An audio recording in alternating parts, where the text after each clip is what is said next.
Alloh taolo shunday deydi. 3 xil inson borki, men qiyomat kunida ular bilan o'zim husumatlashaman.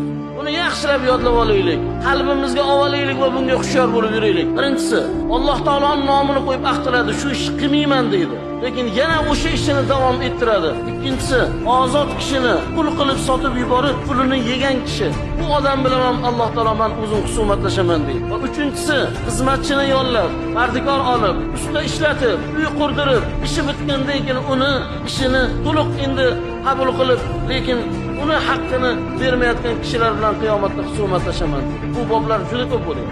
Hayotdek uylar borsangiz, lekin fayz yo'q. Urush janjal, erligi yo'q, xotinligi yo'q. Bir-biriga it mushuk, farzandlar otaga hurmat, onaga hurmat yo'q. Na bir to'y buyurgan uyni ko'rasiz. Nimaga? O'sha yerda birovlarning haqqini berilmaganlik kasofati ham holatlarda ham ko'rinyapti. Mana bu 3 ta bosqichga hushyor bo'lishligimiz lozim ekan.